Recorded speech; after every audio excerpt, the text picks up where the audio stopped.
Shout out to Love, Live, Serve. Love you guys. What is it? Love, Live, Serve. Love, Live, Serve. That's the YouTube name? That's the name of the YouTube channel. And this is an undergrad kid. You forgive me. Two kids who have 5 million subscribers. 3 to 4 videos a week, right?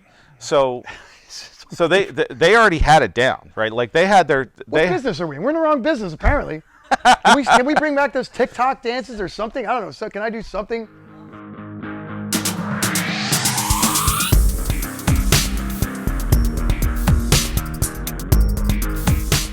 All right, Mike, thanks for joining us. Appreciate you. Another episode of the Shots from the Winchester podcast from Greencastle. This is Shots from the Winchester. If you've seen any of our episodes, you know that we have to start with a shot from the Winchester. What's your drink of choice? Let's go with Basil Hayden. Al Green, some Basil Hayden, please. Here we go. This is my 5th podcast doing today, so I won't taste it. I won't remember most. I'm kidding. This is not. There you go, gentlemen. All right. All right. Cheers. Cheers. Cheers, buddy. Appreciate it. Woo. Ooh, that's tasty. That's a word for it. Well, you can't taste anything. Yeah. Why Basil Hayden? Oh, why Basil Hayden? Really interesting story. I never used to drink any bourbons or scotches, and I was on a trip to Scotland for work actually, and I played what do you call it? Golf. I played golf over there in the middle of winter, like in February. Did you play it at St. Andrews? At St. Andrews? Did you really? Yeah, I played St. Andrews in the middle of February. You don't realize that St. Andrews is right on the coast, right? So it was the most miserable weather day, right? It was misting and overcast. Isn't that and every day below in Scotland? 30, right? Pretty much. and I came in after the round, and the bartender looked at me, and I was just like shaking. I was freezing so bad. And he hands me a beautiful scotch, and he said, "Here you go, son. This'll warm you right up." And I tasted it. It was the best thing I ever tasted in my life. You know, I warmed right up, and ever since then, I'm like, okay, we'll be going with that. So I like it. Anytime you say there's a good story behind that, we want to hear it. That's what we want to do. We want to tell good stories on here. Yeah. Which is a good segue into just the whole reason that you came across our radar is we love to tell veteran stories, and we love to find veterans that are out there doing cool stuff in the world. And somehow just through your old job or one of our folks, they were like, "Hey, you know about this guy, Mike Kurzeja?" And I looked at your LinkedIn profile. Talk about veterans are doing really cool stuff. So you are an adjunct professor of entrepreneurship at Drexel. You've helped start up a SaaS platform in the electric vehicle space. You spent 20 years at Exelon. Now you're running IT projects at American Water, and you've been in both the small business environment, very large Fortune 500 companies, and all from the guy who started out as just an enlisted Marine. Yeah. I went in Buck private.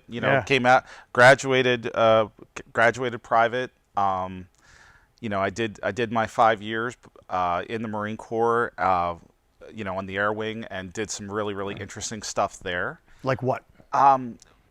So I actually got to troubleshoot this major issue with the F-18 Super Hornet. Oh wow! Because I was a technical expert in my field, which was 6492. It's a PMEL calibration, IFF, TACAN, navigation, all that stuff for the Air Wing.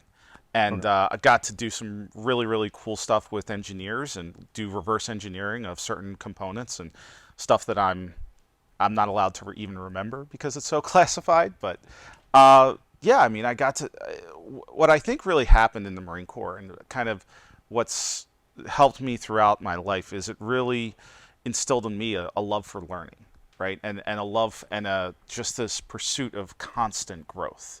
Ever since, going into the Marine Corps, that's really been the path that I'm on, and that's what I've constantly tried to do, and that's what's led me into all these weird and new jobs and roles, because I love to learn. I love to grow and expand my knowledge base and try different things. You and I were talking offline before we even started the podcast about that love of learning, and I was saying if I could go back and find 17-year-old me who was like, I'm only mediocre in high school, and high school sucks, and I'm going to college, but I wasn't looking at college like for the academics because learning wasn't for me. It clearly wasn't for me. If I could go back and find 17-year-old me, I'd be like, listen, you haven't even begun to realize how awesome it is to learn. And you mentioned that same thing. There's just at some point you discover like how fun it is to learn something new. Yeah. I don't know how you learn that. You just one day you just wake up and you're like, is it one single incident where you're like, wow, I learned something that's really cool? I think it was really just about personal growth. I don't think it was one single incident. Yeah. But I mean, it's funny you mentioned that about 17-year-old you. Yeah. Because like 17-year-old me, I was always smart, right? I mean, I scored 1,300 on my SATs. I barely graduated high school with a C average. Right. I didn't know how to apply myself. I didn't want to apply myself, right? I didn't know how to achieve anything. And that's actually what led me to go into the Marine Corps. And it was actually, looking back, was probably one of the most mature decisions I ever made. Yeah. Because I went in because I said, they're going to help me get the self-discipline I need, get the confidence I need to achieve my potential. So then, I go into the Marine Corps.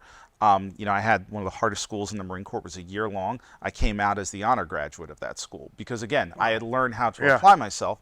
And or found something you were passionate about for once, right? Right, exactly. Found something I was passionate about, which was electronics and just understanding how they worked and really just diving deep into that. But then that continued, after I got out, right? So, I started, working at Exelon as a technician, right? Just doing basically the same job I did in the Marine Corps. Right, but then I went and got my, undergrad degree through through like a military college called Drexel University. Yeah. Got my MBA that way, and then just started, continuing to expand and grow in, my capabilities, my skill set, and that's what led me on this weird path where I ended up here today. There are, I don't know if our viewership includes a lot of like young military folks. I know we have a lot of veterans and a lot of patriots that watch us on YouTube and listen to the podcast, but I think there's something really cool. And so when we first invited you and I was looking through your bio, something that I think is really cool is that the kid who had a lot of potential, who just never did great, or if I did do great, maybe I got a little bit lucky, or just I was never like, I was never into whatever it is we were studying, AP Bio or Calc, and I was like, how does this apply to me? And somehow through the grace of God, I guess, right, is we make those decisions that I'm going to go into the service, and that's where we find that opportunity to be passionate about something. And we're like, yeah, holy cow! Like, not only am I passionate about this, but I'm actually pretty darn smart, and I knew it all along. Right. But just never had an opportunity to apply myself. And to your point, thank God that the military gave us that opportunity to be like, wow, this is. Yeah, I really think it gave me the opportunity to self-discovery, right? You just found who you are and who you were meant to be, through that journey and through that exercise. And then, and for me, like I said, it's always been about growth, right? And continuing to evolve, continuing to learn. And you just build on those skills time and time and time and time again until you can do some, like I said, you can do some really, really interesting things. My passion now is really around a concept called intrapreneurship, which is leveraging entrepreneurial principles to help large corporations transform, leveraging new technologies and adapt to this ever-evolving world that we have. And that's what I teach a lot of my students, is that same mindset and the same process of, how do I look at the world in a particular lens and help, my business, whether it's large corporation or small corporation, evolve with the way the world is shaping up. That's an interesting point you bring up, because I think a lot of people who have that entrepreneurial bug think that they have to go to a startup because the large institutions have too many institutional norms, there's too much red tape and bureaucracy, right? I have to go to some sort of startup that's nimble and agile, and they can pivot with the shifting tides. But if what you're saying is true, then the larger organizations are better able to harness that entrepreneurial spirit, and so they're able to use a guy who has, or a gal who has, that entrepreneurial spirit. Is that what you're seeing? What large corporations are good at is going from big to bigger, right? Sure. Right, that's what they do, right, yeah. Through mergers and acquisitions. But they miss the opportunities that a nimble company can cause them, which can cause major disruptions to their industry, right? Think about it this way: Airbnb, right? They're one of the largest, from a market cap perspective, hotel firms, in the world. They own nothing. They own nothing. Not an ounce of real estate. Not an ounce. Right? They own nothing. They are just a platform. Uber, the same way, right? Right. And largest fleet. And yet they own not a single vehicle. Right. Well, maybe they do. And what large corporations have sort of gotten their heads around is, I need to be able to flex to do both, so I don't get disrupted, right? And that's what got me, and during my time at Exelon, that's what got me into starting up companies, helping them start up companies, right? Because we saw the potential in the energy industry to get disrupted by new entrants, new players, more agile, nimble companies. And we said, okay, we need to try to build this competency within ourselves to see if we can be this disruptor, not become disrupted. Can you talk a little bit about that? And I think, and I don't know much about that part of your journey, but talk a little bit about that journey into helping Exelon go down the road of these startups, particularly in the electric vehicle space. I think both sides, both the entrepreneurship side as well as the EV side, are pretty fascinating to me, and I think to our listeners. So talk a little about that. Yeah. So we first started out. We had a burning platform, right? And the burning platform was. We had a large fleet of nuclear power plants, and they were in a deregulated market, and they were getting impacted from a pricing perspective because of fracking, right? And what fracking had done to the natural gas prices, which correlated to energy prices. They just sort of, bottomed out, and so we were left in this hole where we weren't making as much money, and we needed to bring in new mindset on how do we reimagine our fleet, right? So we had some great wins there, bringing in new technology, and then we took the next step. And the next step was cool. It said, okay, this mindset, this sort of entrepreneurial mindset, helped us, go down a digital transformation. Now, can it help us, evolve into develop new businesses? So we began that exploration. We launched an internal incubator, and began to look at, okay, where do we have strengths? Where do we have competencies? Where are spaces where if we were to come in and play, we would have an unfair advantage in the market, right? And they're all adjacent to the core business, sure, right?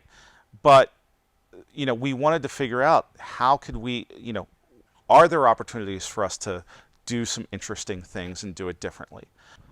I think one of the things that's really cool about the entrepreneur space is, especially if you get it big enough, is the vision that somebody else has for your particular technology. And you're like, well, I built a drone because I just wanted to chase snowboarders down the mountain. And then somebody says, hey, what we can do? We can de-risk the idea of a human being going up and inspecting these power lines.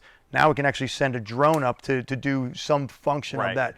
I think one of the cool things about the entrepreneur space is when somebody else goes, hey, we've been trying to find a solution for this thing for a long time. You happen to build a platform, or you built some technology, or you solved a similar problem. You had no idea that, you figured out a new kind of wristwatch, and now we can use it as a life-saving device, as a new like a new defibrillator, something like that, right? I think that's always one of the cool parts about the entrepreneur space is when somebody takes that and runs with it. So I got a perfect story for that yes. one. And this is actually, it's a really, really unique story, and it shows you how we were able to play. So backup generators at your home, at your house, right? Yeah. So largest U.S. manufacturer, that is a company called Generac. Yeah. Right? And they make these backup. You've probably seen them on the side of your neighbor's house, right? Yeah, you have it, or your neighbor has it. They're either natural gas fired or propane, right? Right. So one of the concepts that we took through this process was we networked the generators, right, and connected them to a cellular network, and would remotely trigger them to island the home, and then we would sell the energy back into the grid, right? So basically, it was a demand. We used these home generators as a demand response asset, and we're able to generate money that way. Now, the only reason we were able to do this is we had senior executive at Exelon called Generac, right, and they gave us a meeting. And we were able to pitch it to their strategy folks, and they're like, "Yeah, let's do this together. Let's partner on this concept together." Because if you're just Joe Schmo entrepreneur, you're probably not getting that meeting. Right. You might have the idea, but you probably don't. You're not calling meeting. Generac. Yeah. Yeah, but and this is where operating in an entrepreneurial way, you have the opportunity to get that kind of a meeting, form those kind of partnerships and alliances. And, we blew Generac's mind. They never even imagined, their assets operating in this capacity at a residential level, right? And then, here we got the pilot together, and did it and tested it, proved out the concept. And then that was one of the entities that we sold off to, another third party. One of the cool things that I love about the problem-solving process, a lot of people just, especially in the more institutional places, I don't know that they get into problem-solving unless you're on the corporate innovation side. But a lot of people just go, well, we're just going to try and solve it by putting a Band-Aid over what we've always been doing, or we're going to try and slightly modify what we've always been doing. And I'm fascinated at the entrepreneur space, the startup space, or organizations that are truly create an environment that is conducive to innovation. And the larger the organization, in my experience anyway, the more institutional norms get into place, and the harder it is to push the envelope in that. Some of the great stories that I love are about that problem solving and looking and seeing who else has done something like that. I remember a story about when the United States military in World War II had to move massive amounts of equipment, and they went and said, how are we going to move all this equipment, tanks and jeeps, and this is the start of World War II, and they're just, how do we move all this even overseas? And same type of thing, they went and said, okay, who has solved a similar problem? And they, to your point about that, and they ended up going to Ringling Brothers. Find me an organization. Again, part of the problem-solving process is getting outside of your own narrow window of how you see the world and how you see your problem. Go, well, my problem isn't that unique to me. Somebody else has solved a similar problem. And they went to Ringling Brothers, and Ringling Brothers was the one organization that was used to moving large amounts of equipment and large, just people and everything across rail internationally. They moved in, they took the Ringling Brothers Circus over to Europe, and they traveled all around Europe. So the United States military went to Ringling Brothers and said, tell us how you do this. And that's how the military at the start of World War II, if I remember the story correctly, that's actually how they took some of the lessons learned and started moving. Yeah. So it's hearing that problem solving piece is and it's interesting because what I teach my students is that when you're in that early stage of validations, don't get fascinated with total addressable market. You need to look at total addressable problem, right? What is the problem that you're solving, and who else has this problem? Right? Because when Uber started out, they weren't just looking at taxis. right? That's not who they weren't looking at. They were looking at logistics, right? And they looked at it from a logistics perspective, and they said, "Wow, if I get into this and I'm able to create this kind of a network, I can not just move people, I can move goods, Uber Eats, food, right? All of it. You've now created a new logistics network." And that's when you look at a problem, you really need to look at it from a total addressable problem standpoint, not just a market. The other interesting point that goes along with that, I think, is being able to envision big, but starting small. Right?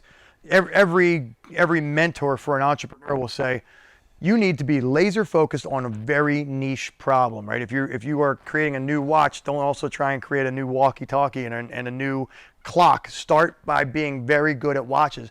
But to your point, I think, without putting words in your mouth, but you want to envision big, or you want to like envision big, but you start small. Start small, become really good at making at small timepieces that fit on your watch. But if your goal is to revolutionize the timekeeping industry, you can envision big, but don't get yourself pigeonholed that you're just Uber who's just transporting people, but you're a logistics company. Yeah.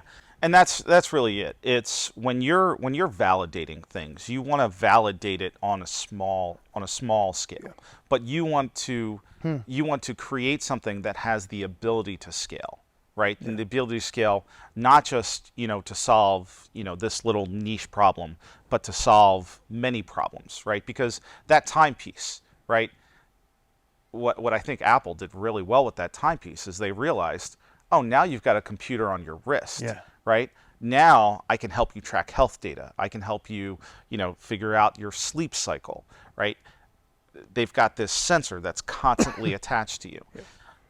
That's the vision, that an entrepreneur needs to have is, where can this go? So that you start small, perfect what you're doing, but that it can get much bigger. At the start of COVID, the movie industry was still trying to figure out how to work around this threat of infectious disease. They were willing to look outside themselves and say that the regular film industry and say, who has solved a similar problem? They went to the pornography industry and said, you guys have been solving a problem dealing with infectious diseases, all STDs and stuff like that. It doesn't matter whether we endorse your environment or your industry or not. You've solved a similar problem, and they actually took a lot of lessons learned about how to test and how to keep people distance and how to screen and isolate people. And I always thought that was a fascinating one about being willing to look far outside of your lane and see who solved a similar problem. And I think that's why, right, the time that we are in right now, in this sort of post-COVID emergence, right, is really, really fascinating because, it's the singular event that has, in my mind, impacted the world, and everything is going to get reshaped in some way, shape, or form because of it. I mean, not since World War II have we had, like a global event like this. And it's really causing a lot of companies and a lot of people to really rethink and reevaluate a number of things. And it makes you have, difficult conversations and uncomfortable conversations, and it forces you to look, beyond just your insulated world that you knew before COVID and say, what does everything mean now? Right? So like one of the fascinating things for me, like that I'm looking at right now is, the Great Resignation, right? That happened with COVID. And also the emergence, and these were things that are happening before COVID that they really took off, but the emergence of the gig economy, high-speed internet, NFTs, right? And I think what's really interesting, if you look at talent right now, talent is in such supply, but what I think two things happened. One, you had a portion of the workforce, right, your retirees that are not coming back. They just said, I'm done, I'm good.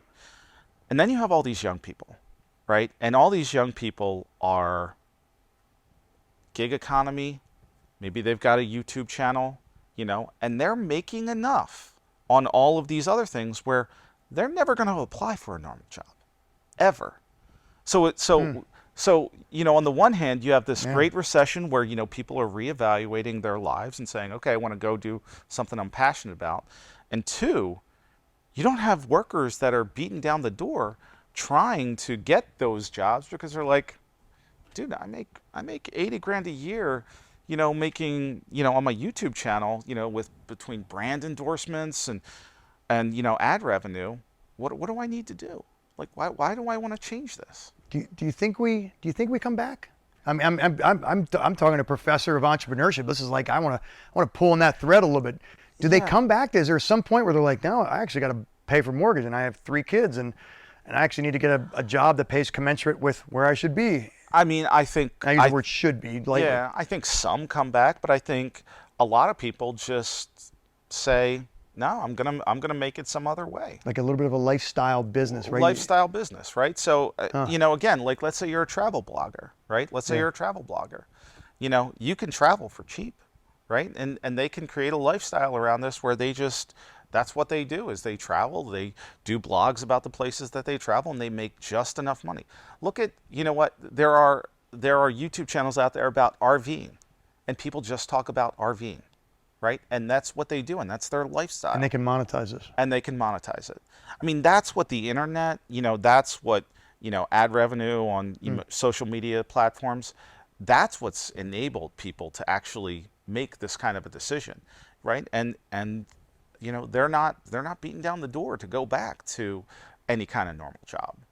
They're just going to do this. What's two of the biggest things that you tell undergrad folks at Drexel's entrepreneur program that you maybe wouldn't have said 10 years ago, or just what are their, if you guys are looking at entrepreneurship, these are the 2 biggest things you need to ask of yourself or understand about the environment you're going into?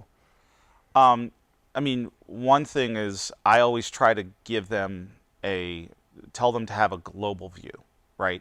And, because, between the internet and, social media platforms, there is no, you can pretty much touch anybody. The barriers to entry in any market are so low right now that you need to think globally, and you need to think, about problems in that perspective. Because, hey, this product, service, ad, blog may not make it in America. Japan, oh my God, right? I mean, my son's addicted to Japanese anime, right? How old is he? Yeah, he's 13. All right, that makes sense, because that's my 12-year-old is totally in the same boat. Yeah, like, I mean, One Piece, Naruto, like all of it. He spends crazy amounts of time. And oh my God, they've had thousands of episodes. How did that get to the shores of America? Oh, and he's not listening to it in English. He's listening to it in Japanese, right? How does that get to America, right? Because there's no barrier to entry from anymore. It's all online. So I think, the global view is important. And then I also, the other thing I teach to all my students is, if you get good at something, figure out multiple ways to monetize it. Right. So, for instance, I actually had some of my students in my class. They have a YouTube channel, and they've got like 5 million subscribers. Shout out to Love Live Serve. Love you guys. What is it? Love Live Serve. Love Live Serve. That's the YouTube name. That's the name of the YouTube channel. And this is an undergrad kid. You forgive me. 2 kids. Two kids who have 5 million subscribers. 3 to 4 videos a week, right? So they already had it down, right? Like they had their. What business are we in? We're in the wrong business, apparently. Can we bring back those TikTok dances or something? I don't know. So can I do something? Yes. So they already had the YouTube thing figured out, right? And they knew how to make content and make content that was catchy and could get them. What they came into my class was, how do I create other revenue streams, right? Yeah. So then, so we started getting them, exploring, merchandising, and becoming merchandisers, and even potentially moving into production, like becoming a production company of other YouTube talent, right? because they're really good at developing content, Yeah. right? So it's like, think about multiple revenue streams, right? And if you do that, right, it gives you the opportunity to expand, on, how you make money. Like, I'll give you another example. There's a really famous YouTube person called Mr. Beast. Yes. Right. The YouTube guy. YouTube guy. Yeah, YouTube my guy. kids all know all about him. Right. What fascinated me was, the virtual franchise, Beast Burger, right? Yeah. Beast Burger. It has no physical location. No physical You know location. how I found that out? Because my kids were like, Dad, can we go to Beast Burger? Can we go to Beast Burger? And my two boys, or my younger boys, I was like, fine, we'll go. We Googled Beast Burger. We went. It was like a Cartucci's or something restaurant. Yeah. I was like, wait, where the hell is it? And I went inside. The guy was like, oh yeah, we licensed through this place. Yeah, exactly. No, but again, he's got all the advertising that he wants because he's got the platform, right? And he's crazy. got all that. He's got all those people that know about him. And he's like, okay, well, how else can I monetize it, right? So now he's got Beast Burger.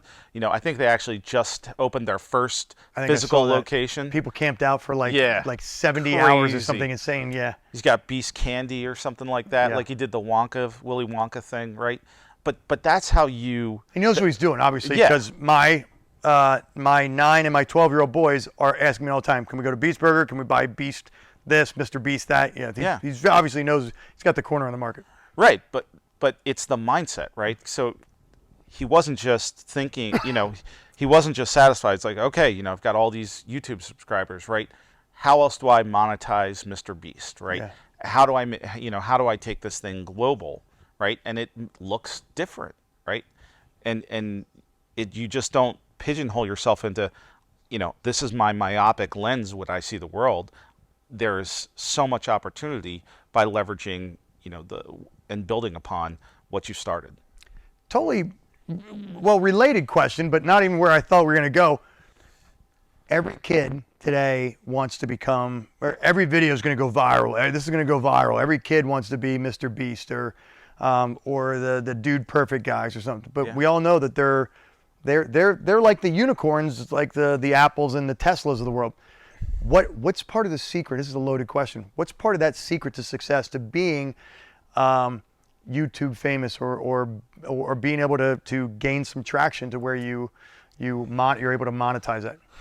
That's probably that's, if you knew it, you'd probably be selling that sauce recipe, right? It's pretty. I mean, content is king. Yeah. Right. Content is king because you need engaging content, but beyond that, it's consistency, right? Yeah. So the Love Live Serve guys, right? Go into school undergrad, right? They produced, and they worked with their people. They had to produce 4 videos a week, right? And honestly, that was like 40 to 50 hours worth of work a week. Yeah. But they produced it. They produced 4 videos a week. They dropped Tuesday, Thursday, Friday, and Sunday, right? And they did that for years, right? Because that's what people want. They want that. They want that consistency. They want to go back and say, okay, I know that I'm going to get some new stuff here. Yeah. That's how you build a following, right? Is really those two things: engaging content and consistency. We had a guy named Mr. B. Allen, or Mr. Ballin. He's listed as he's a former SEAL who does these TikTok, or not TikTok. He does YouTube videos, YouTube Shorts. They're 2.5 minutes long, and it's interesting you say that, because embedded in what you said a second ago is they want consistency. They dropped Tuesday, or whatever, Tuesday, Wednesday, and then Friday and Sunday.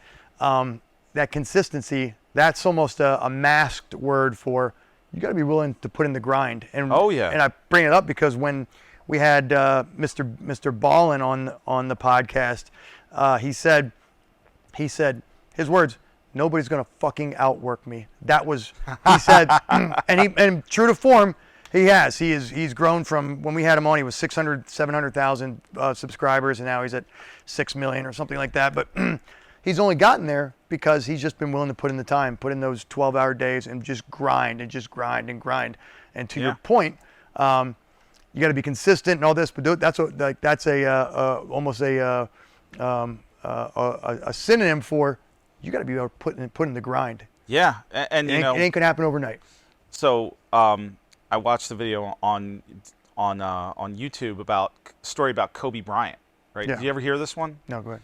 So it was this all-star guard from the Nets at the time.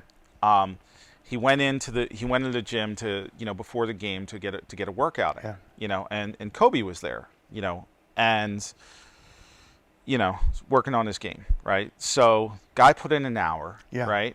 And Kobe was still working. Yep. Kobe was still working, and guy went and got a shower. Yep. Comes out, Kobe's still working, and then eventually Kobe leaves, right? Yep. So, you know, that night Kobe dropped 40 on him, and after the game, he's like, Kobe, like, why are you putting in so much work in the gym? He's like, oh, when I saw you, I wanted to make sure you knew you would never outwork me. Yeah. Right. I think I had seen that on a YouTube short or something like that, and yeah. And it's just that's powerful. It is. It's powerful, but it's what it takes. Yeah. I mean, you know, even throughout my career, the passion for learning, right, and the passion for growth has been a grind, right? There's no getting away from it, right? You got to be willing to do the work, you know. So, I mean, even my kids, 12 or 13 and 10, right? I'm teaching them and showing them, like, hey, you got to be able, if you have goals, set goals, but you got to put in the work to get there. And you know, and they're taking it to heart. So I'm pretty proud of that. That's last question for you. How much? Obviously, we're a company and we're a podcast that celebrates veteran wins and veteran successes in life. How much did your time in the Marine Corps play into what you've done and all these great successes you've had since? You know, fundamental to my foundation. I mean, fundamental to the foundation of my, you know, of who I am today. I wouldn't be sitting here without the lessons I learned, you know, throughout my whole time. You know, even you know, getting my education, right? I used my GI Bill to get my undergrad. You know, I don't have college debt, right? All of these things, you know, are because of, you know, me making that commitment at 17 years old to serve my country. And, you know, I have gotten way more out of it than I ever put in. You know, and I'm just grateful to have had the opportunity to serve. And, you know, I would encourage anybody that, you know, that's thinking about it, you know, there's great opportunity to go do it, you know, discover who you are, learn skills, discover what you're passionate about. Yeah, it's been great. One of the things that in your words, and in your experiences and in your career path, you've done a lot of problem solving. You've been involved in a lot of innovation, and I think people think that the military churns out robots who know how to follow orders and they know how to do what they're told, and they're not innovators because all they've ever done is follow orders. And I think your story is a great testament to the fact that, like, you learned, I don't want to put words in your mouth, but you learned problem solving and how to be creative and how to get through the grind in the military, right? Absolutely, right? I mean, because you're given all the training in the world, right? But then you get out into the real world situations that don't quite fit, right? And you've got to figure out how to achieve the mission, you know, with an operational environment that doesn't quite exactly align with, you know, the standard process or procedure. But, you know, the military trains you to adapt, overcome, you know, focus on what is the end goal of the mission problem you're trying to solve, and, you know, give you the confidence and the skills to be able to navigate your way through it. Awesome. Last thing, where can folks find you on the interweb? LinkedIn, right? You know, I'm big on LinkedIn. That's, you know, my primary medium of engaging with people. And it is Mike, Kurzeja. Did I get it right? That's right. What is that? It's Polish. Polish, and it had to be. It got to be. It's all funky letters. Mike Kurzeja, hey, thanks so much for joining us, man. Thank really you. appreciate your time and your insights. Thank you. All right, we're out. See ya.